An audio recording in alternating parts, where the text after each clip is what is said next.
Quan naixem caiem arbitràriament entre 1, 2, 3 o 4 individus en una família concreta, amb una classe social, una ideologia i un context cultural. I depenem d'ells per tot. Depenem d'ells físicament, econòmicament, emocionalment i fins i tot legalment. Hi ha, però, qui proposa alternatives a això. Qui proposa que les cures, que l'educació i que l'economia no hagin de recaure només en la família. S'han publicat 2 llibres sobre el tema en català últimament. Abolir la família, de Sophie Lewis, a l'editorial Manifest, i L'abolició de la família, d'O'Brien, amb l'editorial Tigre de paper. Per parlar-ne tenim amb nosaltres a Bruno Montfort, que és el traductor de l'obra de Lewis i investigador en estudis queer i marxisme, i Clara Camps, professora de Sociologia a la Universitat de Barcelona. Jo sóc la Laura Tapioles i avui, al Temporitzador, pensem més enllà de la família. En 7 minuts. 3, 2, 1...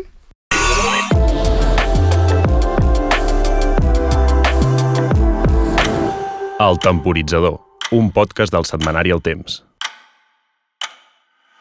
Expliqueu-nos per què hauríem d'abolir la institució familiar. Clar, per mi l'abolició de la família és un procés o un principi estratègic que s'ha d'emmarcar sota una estratègia més àmplia de transformació social més radical, no? I en el sentit que li donen les dues autores en clau socialista. És a dir, no estem buscant simplement abolir la família i ja està, sinó que estem buscant abolir el capital i, per tant, abolir el capital implica abolir la família com un dels seus pilars fonamentals d'organització de la reproducció social, no? Llavors, en aquest sentit, no és simplement que nosaltres deixem les nostres famílies i dir, bueno, ja us ho fareu, sinó que s'ha d'entendre l'abolició de la família com un procés expansiu, un procés de començar a compartir i a responsabilitzar-nos col·lectivament de les tasques de cures i socialitzar-les per tal que no recaiguin sobre les espatlles d'aquells subjectes històricament feminitzats, com han estat les dones, les persones racialitzades o les persones que no encaixaven amb les normes heterosexuals. Jo crec que, i comenten les dues autores, no? Jo crec que, i és normal, ens fa por parlar d'abolir la família, no? Perquè no sabem molt bé què és, i és que és veritat, no? Tal com els anticapitalistes, no? Que jo m'hi considero profundament, venim d'una tradició que tenim bastant clar, no? Que volem abolir el capital. És veritat que a l'esquerra costa, no? El tema d'abolir la família, perquè a més, avui, en part, la família nuclear, heteronormativa, tradicional, s'ha debilitat en alguns aspectes, i en alguns aspectes té a veure amb les lluites socials i emancipatòries, però en altres té a veure amb el projecte neoliberal i de mercat. I per què ens fa por abolir la família? Bueno, perquè el que dèiem abans, jo crec que ha estat un espai, no?, de molt malestar per moltes persones, que és innegable, no? Perquè de jerarquies, de no acceptació de l'homosexualitat, no? D'explotació de la dona, de maltractament dels infants, vull dir que...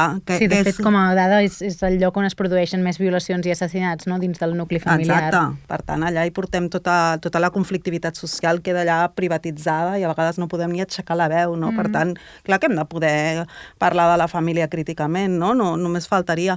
També és veritat que en altres moments fa d'aixopluc la família, i també ho hem de reconèixer. És a dir, en altres moments, no? Precisament perquè estem tan dependents del mercat laboral i del salari, en altres moments és que no ens queda altre remei de la família. I les dones, a més, han fet un paper d'aixopluc a través de l'amor a la família, també, i a través dels afectes, no? I la família ens és un espai que, com hi hem nascut i ens hem d'alguna manera desenvolupat, ens marca profundament, no? Llavors, clar, parlar de l'abolició de la família, doncs clar que ens és complicat. Les nostres referencialitats també, moltes vegades ideològiques, a vegades no, però les nostres referencialitats, les nostres cosmovisions trenquen amb la família, però també a vegades s'alimenten d'alguns personatges familiars, no?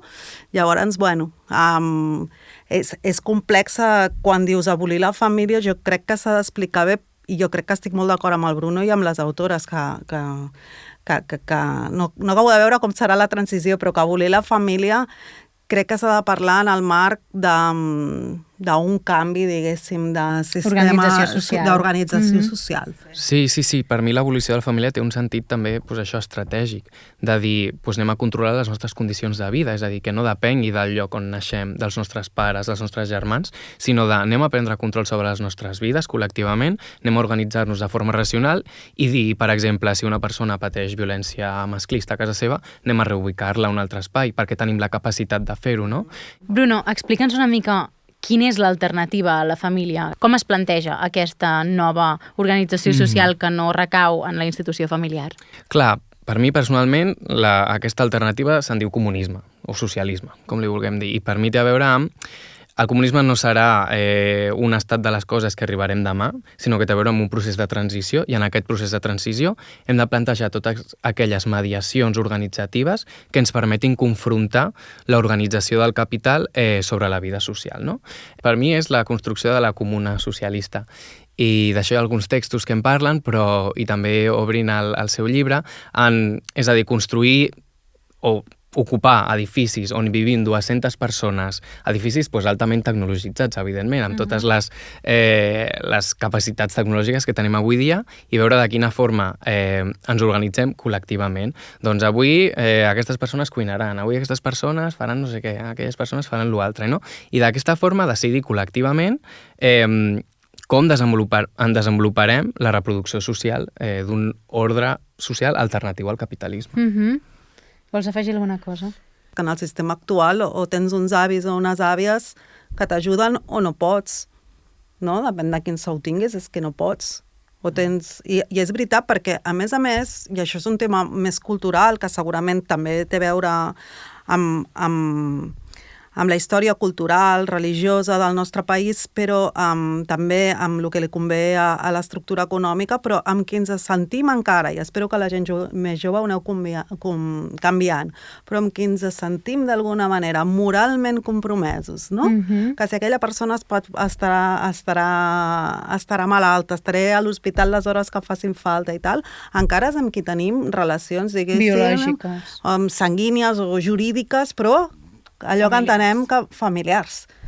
I jo crec que el que plantejava el Bruno és molt interessant perquè és la idea de no només és l'Estat qui resol, no?, la qüestió de les cures, sinó que anem a pensar en una altra forma d'organització social on d'alguna manera també estem parlant de certa abolició, diguéssim, d'un estat que ho administra tot, no? En un món on s'hagi abolit la família, els vincles emocionals no depenen gens de la biologia, no? És a dir, tu tens fills i no tens per què no tens cap responsabilitat moral o afectiva amb ells. És així?